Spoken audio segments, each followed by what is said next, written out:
Bienvenue, merci maintenant de porter votre attention sur l'actualité en Abitibi-Témiscamingue. Une étape importante est franchie pour l'entreprise minière Falco, Ressources Falco, le ministère de l'Environnement qui a autorisé hier la recevabilité de l'étude d'impact pour le projet Horn 5 de Rouyn-Noranda. Plus de détails, Kimberly Hall. Sous forme d'assemblée publique, chapeautée par le Bureau d'audience publique sur l'environnement, la population sera officiellement consultée sur Horn 5, un projet d'exploitation de cuivre et d'or. Ça permet à la population de comprendre les enjeux du projet, de poser les questions, de recevoir les informations pour les convaincre du bienfait du projet. Évidemment, Falco va être représenté par l'ensemble de ses experts. Donc, tous les éléments du projet seront présentés lors de ces audiences. Plusieurs éléments ont ralenti le projet depuis 2018, dont la pandémie. Il y a eu également plusieurs préoccupations par rapport à l'impact environnemental du projet. Malgré les embûches, il n'y a pas de changement au niveau des plans et des schémas pour le moment. Il y a eu aussi tous les éléments entourant la fonderie Horn qui ont nécessité l'apport, ou du moins une plus grande présence du ministère sur ce dossier-là. Donc, le dossier Falco a été mis en attente, du moins durant une année et demie, le temps d'éclaircir le dossier de la fonderie. Et en mars-avril 2023, il y a eu vraiment une accélération du dossier. Le président de Ressources Falco confirme aussi que le projet pourrait générer plus d'1 milliard de dollars en retombées.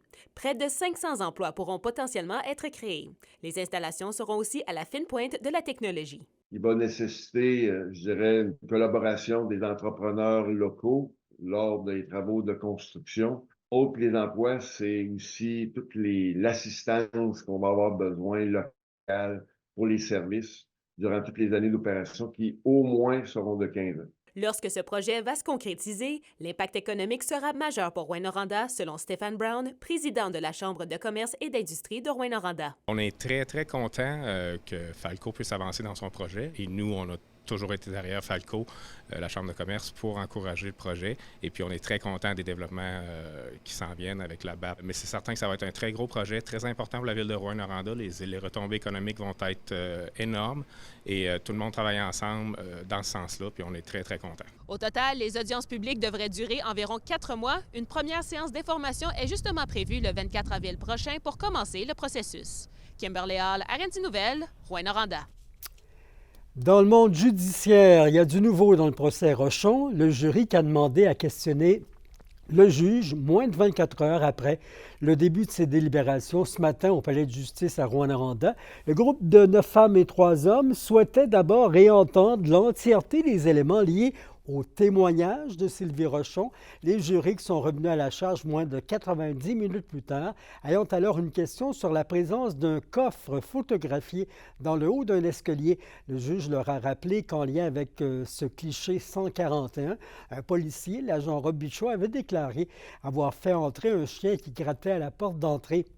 Le refuge animal ne répondait pas au téléphone. Il l'a laissé monter à l'étage. Un second témoin, l'agent Valcourt, lui, ajoutant plus tard qu'une planche obstruait le haut des marches. Et l'impasse avec la Société d'habitation du Québec qui empêche la construction d'une maison d'hébergement de deuxième étape pour les femmes victimes de violences conjugales pourrait être dénouée très prochainement à Rouyn-Noranda. L'ajout d'un appartement dans le futur immeuble permettrait de débloquer un financement. On a une possibilité d'avoir un 10 logements en ce moment, mais on est face à des grandes problématiques où on nous dit vos projets coûtent trop cher à Rouyn-Noranda.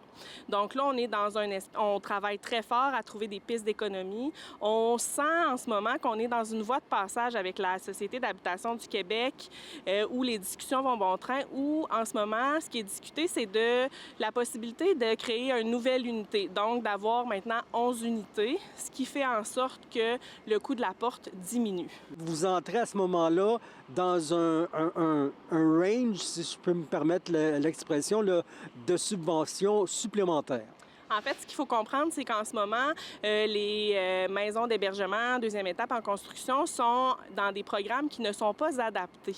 Donc, on est considéré comme du logement social, ce qui fait en sorte que dans nos constructions, on retrouve des bureaux d'intervention parce qu'on doit offrir des services aux femmes et aux enfants. On retrouve des milieux communautaires, donc des cuisines communautaires, des salles de jeux, des salles pour les adolescents, des buanderies. Et ça, la Société d'habitation du Québec n'en prend pas compte, ce qui fait en sorte que notre coût à la porte est beaucoup plus élevé.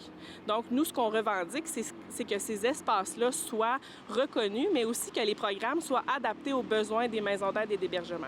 Parce que ce qu'il faut comprendre aussi, c'est que ces maisons d'hébergement-là viennent avec tout un système de sécurité. On parle de des femmes qui sont en danger important, des femmes qui sont en risque d'homicide conjugal. Donc, on a des systèmes d'alarme, des portes avec des systèmes de sécurité. On a des vitres plus solides que la moyenne. On offre aussi des services. On a une équipe d'intervenantes qui est spécialisée en violence conjugale, qui est prête à être déployée en ce moment. Mais malgré ça, on a des difficultés parce que le gouvernement, ce qu'il nous dit, c'est que ça coûte trop cher. Depuis vendredi passé, l'Alliance des maisons deuxième étape qui nous accompagne dans notre projet sont en pourparlers avec la Société d'habitation du Québec et on tente de trouver des pistes de solutions. Et la solution, c'est, comme je vous disais tantôt, d'ajouter une 11e unité qui va venir répondre à leurs critères. On a beaucoup d'espoir d'avoir des nouvelles cette semaine, voire peut-être la semaine prochaine, mais nous, ce que ça nous prend, c'est des documents officiels qui vont nous dire « vous avez le financement et vous pouvez commencer à construire ». La Chambre de commerce et d'industrie à Rouyn-Noranda salue les progrès réalisés dans la mise en œuvre du plan de valorisation pour la ville, bien qu'elle reconnaisse que des progrès ont été réalisés depuis l'annonce d'une zone tampon près de la fonderie Hearne. La Chambre souhaite que le gouvernement maintienne les 58 millions de dollars promis l'an dernier.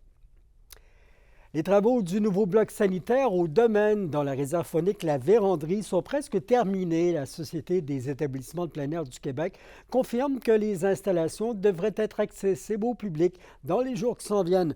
Depuis la fermeture du restaurant il y a quelques années, des roulottes faisaient état de blocs sanitaires. Dans le monde culturel, le marché créatif de Rouyn-Noranda fait un grand retour pour les 30 et 31 mars. La population pourra profiter du congé de Pâques pour y rencontrer des artisans, en plus de découvrir leurs produits uniques et encourager l'achat local. Les tout-petits pourront profiter de l'événement avec une chasse au coco de Pâques. La communauté est attendue samedi entre 10 et 17 h et dimanche entre 10 et 16 h. C'est au 215 avenue Dallaire. Rappelons que l'entrée est libre, gratuite pour tout le monde. Avec une fiche de 15 victoires, 48 défaites, les Foreurs de Val-d'Or ont terminé leur saison dernier au classement général. L'organisation qui a présenté son bilan de fin de saison aujourd'hui en convient. L'exclusion des séries pour une seconde année a été un coup dur pour toute l'équipe, mais l'entraîneur-chef et le président de l'équipe ont tenu à souligner la progression des joueurs et la présence des partisans qui ont augmenté quand même de 4,5 % cette année. C'est pas totalement digéré, puis je pense que c'est tout à fait normal. Comme Danny disait tout à l'heure, on est des compétiteurs, on veut gagner, on veut donner un meilleur spectacle à nos partisans, puis on veut que nos jeunes aussi progressent et qu'il y ait du plaisir justement à goûter à ça, ces séries éliminatoires-là. On avance, je suis motivé, il y a des belles choses qui s'en viennent. Un choix européen qui devrait être très bon. Ensuite de ça, on a quand même une belle banque de choix là, pour le prochain repêchage.